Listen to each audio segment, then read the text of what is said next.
छत्रपती शिवाजी महाराज महाराष्ट्राच्या गर्वाचं प्रतीक, अन्यायाविरुद्ध उठलेला आगीचा भडका, स्वराज्याचा स्वप्नवेडा योद्धा, महाराष्ट्रातल्या प्रत्येक आबालवृद्धाची प्रेरणा आणि आदर्श, रायगडाच्या किल्ल्यावरून सुरू झालेला शिवरायांचा प्रवास अख्ख्या भारताच्या इतिहासात सुवर्णाक्षरांनी कोरला गेला.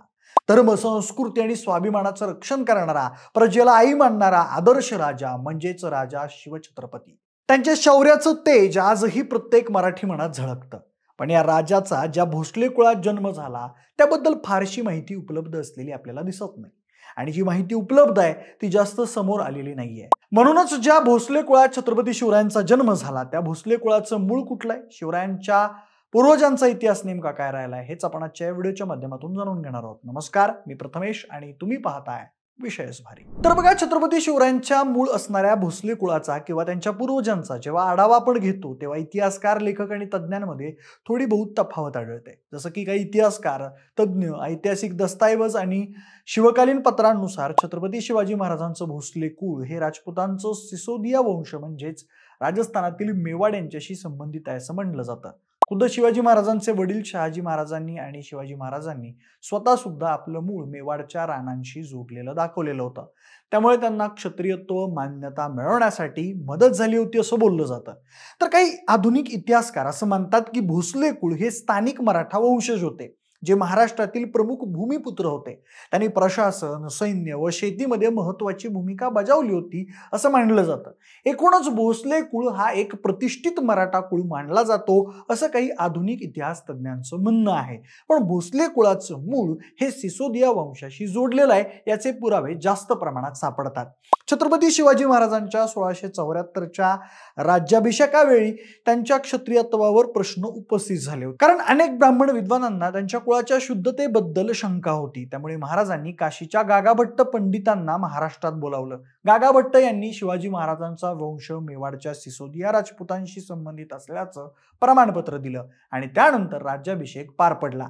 त्यावेळी गागाभट्ट यांनी लिहिलं होतं की शिवाजी महाराज हे सूरवंशी सिसोदिया वंशातील असून क्षत्रिय आहेत आणि त्यांच्या पूर्वजांनी उत्तर भारतातून दक्षिणेकडे स्थलांतर केलं. आता यावर अनेक अभ्यासकांनी आपली मतं दिलेली आहेत. सर जसवंतराव कीर आणि काही इतर अभ्यासक गागाभट्टांचा दाखला देत म्हणतात की भोसले हे सिसोदिया वंशाचे होते. तर दुसऱ्या बाजूला जदुनाथ सरकार, गोस सरदेसाई, रणजित देसाई यांच्यासारखे अभ्यासक म्हणतात की भोसले कुळ हे स्थानिक मराठा कुळ आहे आणि शिवाजी महाराज हे मराठ्यांच्याच भूमिपुत्र परंपरेतील होते. राज्याभिषेक काळात शहाजी महाराजांनी एका पत्रात लिहिलं होतं की आम्ही क्षत्रिय असून आमचं मूळ मेवाडातील राजपुतांशी आहे. हे पत्र धार्मिक मान्यतेसाठी वापरलं गेलं. तर निजामशाही व आदिलशाही दरबारातील नोंदींमध्ये शहाजी व मालोजी भोसले यांची नोंद मराठा सरदार म्हणून आहे. यामध्ये कुठेही त्यांचा उल्लेख राजपूत असा नाही तर मराठा योद्धा असा केला आहे. जदुनाथ सरकार यांच्या शिवाजी अँड हिज टाइम्स या पुस्तकात शिवाजी महाराज हे मराठा समाजातून उदयास आलेले राजे होते. राज्याभिषेकासाठी क्षत्रियत्वाचा पुरावा आवश्यक असल्यानं सिसोदिया वंशाचा आधार घेतला गेला असं लिहिलं आहे. रियासतकार गोस सरदेसाई यांच्या मराठा रियासत या पुस्तकात भोसले कुळाचे मूळ महाराष्ट्रातच आहे. त्यांच्या राजपुतत्वाचा संबंध ऐतिहासिक दृष्टिकोनातून राजकीय गरजेपोटी स्वीकारला गेला असा संदर्भ आहे. शिवाजी द ग्रेट मराठा या रणजित देसाई यांच्या पुस्तकात शिवाजी महाराजांचं खरं सामर्थ्य त्यांच्या स्थानिक मराठामुळेच होतं. ते भूमिपुत्र होते आणि म्हणूनच लोकांना ते आपले वाटले असा उल्लेख आहे. भोसले कुळाचे खरे मूळ महाराष्ट्रातील मराठा समाजात आहे आणि राज्याभिषेकासाठी धर्मशास्त्रीय प्रमाण आवश्यक असल्यानं सिसोदिया वंशाचा दाखला दिला गेला. ऐतिहासिक दृष्टिकोनातून छत्रपती शिवाजी महाराज हे स्थानिक मराठा क्षत्रिय आणि स्वराज्याचे प्रेरणास्थान होते. मात्र ज्या पुस्तकाला छत्रपती शिवाजी महाराजांचं अधिकृत चरित्र म्हणून मानलं जातं त्या कृष्णराव केरुसकरांच्या पुस्तकात छत्रपती शिवाजी महाराजांचं मूळ हे राजपूत घराण्याशी संबंधित आहे असं मानलं गेलंय. आता यामध्ये शिवरायांच्या पूर्वजांविषयी बऱ्यापैकी माहिती देण्यात आलेली आहे. या पुस्तकात दिलेल्या माहितीनुसार देवराजजी महाराणा या नावाच्या एका राजपूत राजाने हे भोसले घराणं महाराष्ट्रात स्थापलं. तर आता या देवराजजी महाराणाच्या पूर्वजांचा इतिहास बघायला गेलं तर अयोध्या प्रांतात शिसोदे नावाचे सूर्यवंशी राजे राज्य करत होते. त्यातल्या एका राजाने नर्मदा नदीच्या दक्षिण तीरावर येऊन तिथं आपलं स्वतंत्र राज्य स्थापन केलं. पुढे शालिवाहन नावाचा शककर्ता राजा झाला.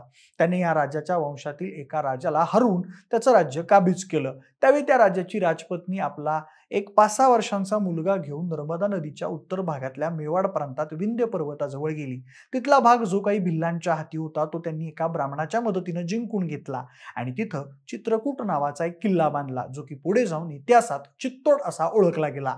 पुढे भारतावरती यवनांनी आक्रमण केलं. यवन बादशहाची आणि राजपूत राजांची वारंवार युद्ध झाली आणि कित्येक हिंदू राजे यवन शत्रू पुढे पराभूत झाले. चित्तोडच्या राजपूत राजांशीही या दिल्लीच्या बादशहांनी अनेक वेळा युद्ध केली. पुढे अल्लाउद्दीन खिलजीने चित्तोडला वेढा देऊन ते राजपुतांचं राज्य जिंकलं. ही गोष्ट साधारण 1275च्या काळातली आहे, जेव्हा चित्तोडच्या गादीवर लक्ष्मणसिंह महाराणा नावाचा राजा राज्य करत होता. या लढाईत हे सगळे गतप्राण झाले, पण लक्ष्मणसिंहाचा मुलगा अजयसिंह आणि त्याचा पुतण्या हम्मीरसिंह हे बचावले. या दोघांची नावं इतरत्र वेगळी आढळतात.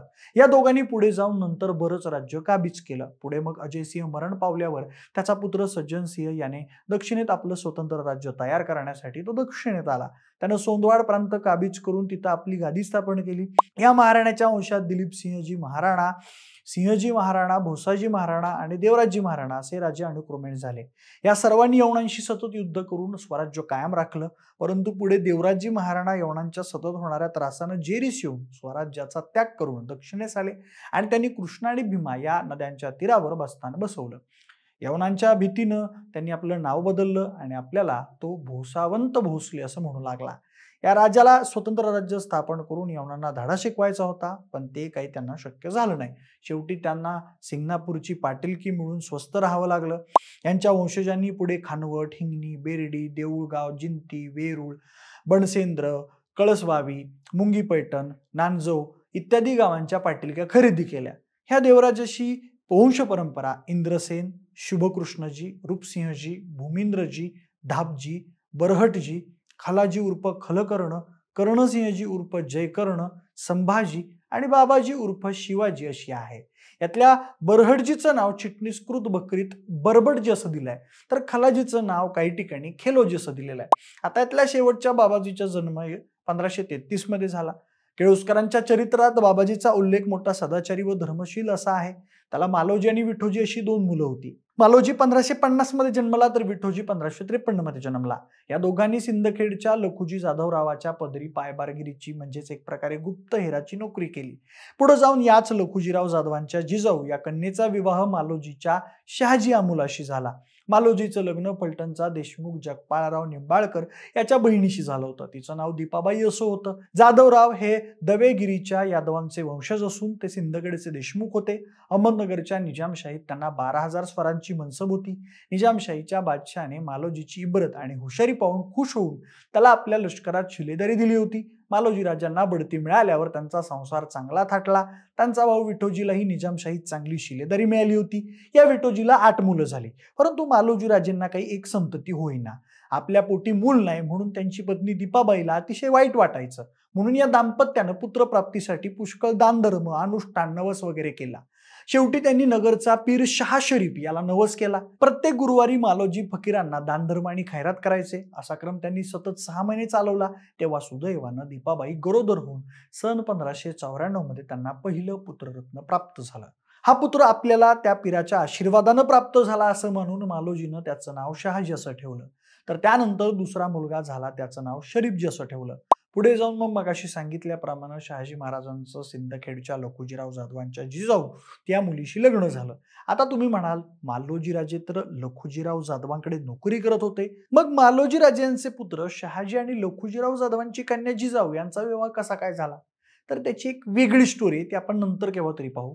पण याच शहाजीराजे आणि जिजाऊ मासाहेबांच्या पोटी 19 फेब्रुवारी 1630 रोजी महाराष्ट्राला घडवणारं, स्वराज्य स्थापनारं रत्न जन्माला आलं. ते म्हणजे अर्थातच छत्रपती शिवाजी महाराज. तर बघा, असा होता छत्रपती शिवाजी महाराजांच्या पूर्वजांचा इतिवृत्तांत. तुम्हाला ही ऐतिहासिक माहिती कशी वाटली आम्हाला कमेंट बॉक्समध्ये नक्की कळवा. सोबतच अशाच पद्धतीचे कोणते विषय तुम्हाला माझ्याकडून ऐकायला आवडतील ते आम्हाला कमेंट बॉक्समध्ये कळवा. आम्ही जरूर ते आणण्याचा प्रयत्न करू. सोबतच आपल्या विशेषभरीच्या YouTube चॅनलला सबस्क्राईब करायला अजिबात विसरू नका. धन्यवाद.